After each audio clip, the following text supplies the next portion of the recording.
Hey guys, and welcome back to the Odd Socks channel. Today I'm doing my first ever completion review deep dive.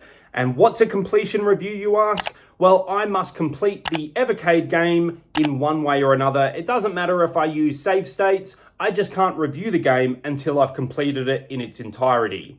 So today's cart that we're reviewing is cart number 41 from the Evercade system, Blood Omen, Legacy of Kain. Released in 1996, this game was way ahead of its time, blending deep storytelling, a haunting soundtrack, and a gameplay experience that still has a cult following today.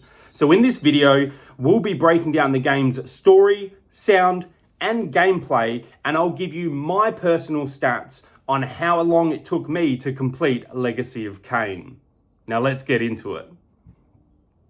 Before we talk about the gameplay itself, let's talk about the publisher, Crystal Dynamics. Today, I'm going to give you 5 interesting facts that you may not have known about them.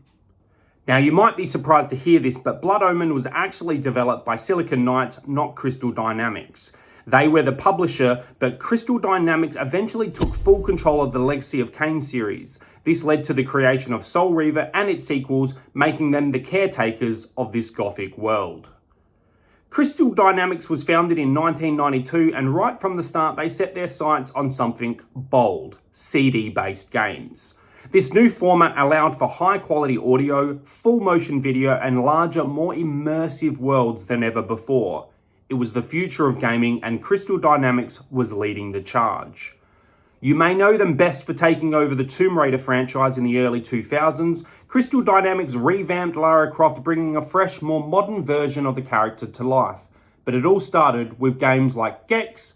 After Blood Omen, there was a legal dispute between Crystal Dynamics and Silicon Knights over the Legacy of Kain IP.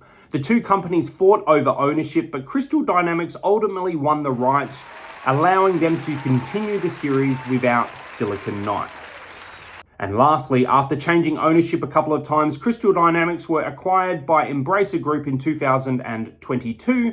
They've had quite the journey, but Blood Omen is something that still stands strong in their portfolio. Let's dive into the story of Blood Omen now. In Legacy of Kain, set in the dark world of Nosgoth, the game introduces us to Kain, a mortal nobleman who finds himself at the wrong place at the wrong time.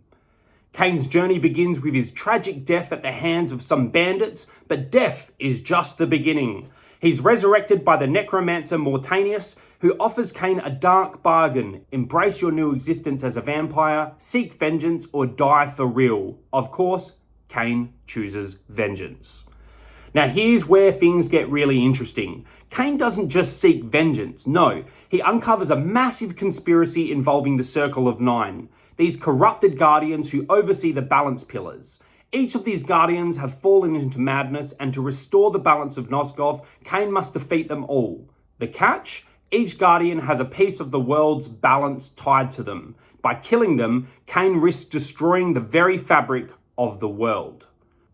The story is deep and explores things like fate, free will, and the cost of power, all while Kain is trying to navigate his newfound vampiric existence. It's not just about slaying monsters, it's about uncovering secrets and making choices that could impact the world forever.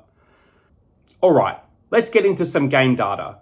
Blood Omen Legacy of Kain was originally released on November the 1st, 1996 for the original PlayStation. It was also later made available on Windows PC, and it quickly became one of the most memorable games of the late 90s. Despite its cult following, Blood Omen wasn't a massive commercial hit at the time. It sold around 500,000 copies worldwide, which was respectable, but not a huge blockbuster.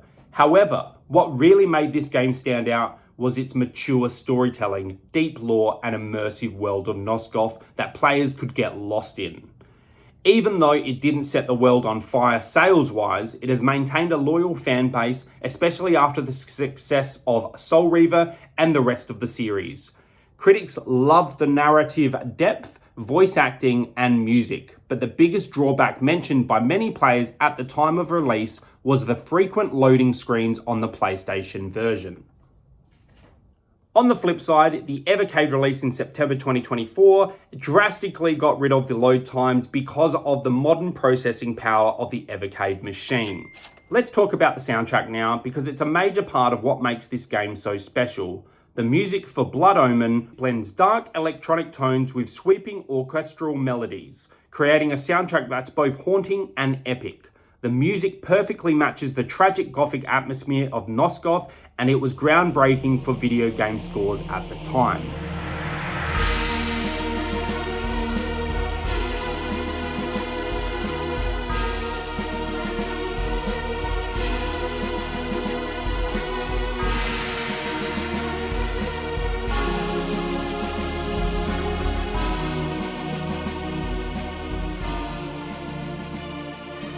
Speaking of sound, the voice acting played a massive role in bringing the world of Nosgoth to life, and the legendary Simon Templeman voiced Kain, and his delivery is chilling and memorable. But the entire cast, from the mysterious Mortanius to the corrupted Guardians, added layers of depth and emotion to the game. The voice acting doesn't just help the story, it enhances it. Every line of dialogue pulls you deeper into Kain's world, whether it's a villain taunting laugh or Kain's own anguished monologues. Moving on to gameplay, Blood Omen offers a unique mix of action, exploration, and RPG elements. As Kain, you're not just slicing through enemies, there's lots of puzzle solving, uncovering hidden secrets, and taking on powerful bosses. The world of Nosgoth is open-ended, allowing you to explore areas like forests, caves, and towns, but it's dangerous, and enemies lurk everywhere, and you'll need to use Kain's vampiric powers to survive. Combat is set in real time, so you'll need to use both melee and magic spells to take down enemies, but there's also an element of strategy. You can unlock more powerful abilities as Kain grows stronger, and you'll need to manage his health and blood levels to keep on fighting. Alright, now it's time for my final review. So I picked up Legacy of Kain Blood Omen on the Evercade Cart 41, which comes with obviously Legacy of Kain Blood Omen and also Legacy of Kain Soul Reaver. Now I paid $48.20 for this cartridge here in Australia. So because I'm only reviewing this game here today, what I need to do is say that I paid $24.10, which basically means for me to get my money's worth, I will need to play the game for 2 hours and 40 minutes. I can confidently say I completely smashed that, spending a whopping 13 hours and 35 minutes in the game. That's well over my 2 hours and 40 minutes goal. So did I get my money's worth? Yes, I did. That's a big tick over there. Definitely well worth the money. This basically comes out that I played the game for $1.77 per hour of gameplay, which for the experience feels like a massive bargain. I will now rate the story, sound, and gameplay. I give the story 8 out of 10.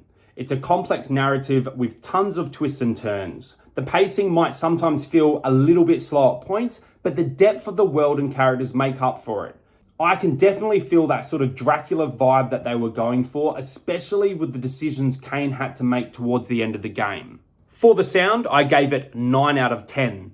The soundtrack is haunting, atmospheric, and adds so much to the game's emotional weight. Also, the standout was the voice acting, and I know many people go back just to hear "Help me, kind sir!" or "Save Victor!" They're iconic, what can I say? I gave the gameplay 7 out of 10. While it's fun, the combat feels a little bit clunky at times, and some of the puzzles can get quite frustrating. It kept me engaged, however, as the way that the health works in this game is completely different to anything I had played before. The cool thing is, Kain is a vampire. He needs blood to survive. So as you knock down your enemies, you have the chance to rip out their blood or drink their life force, and you gain stronger. As the game progresses and you get stronger, you then get extra abilities, letting Kain turn into a wolf, a bat, mist to go through sort of locked doors, or to disguise himself as a human, which was very cool for the first time walking through the town and finally no one actually running up and attacking you. Overall, I'd give Blood Omen Legacy of Kain a solid 8 out of 10. It's a dark and immersive game that really stands out in the world of RPGs. It's a game that deserves to be remembered. So, is Blood Omen on the Evercade worth picking up and playing in 2025? Absolutely. Whether you're a fan of the series or just love deep atmospheric action RPGs, this game is definitely worth checking out. It may not be perfect, but it's still one of the best examples of 90s dark fantasy gaming. Thanks so much for watching my very first deep dive full completion review. If you'd like to see more of these, please remember to like and subscribe. And also in the comments, let me know what game you would like me to review next. Thanks so much for watching, guys.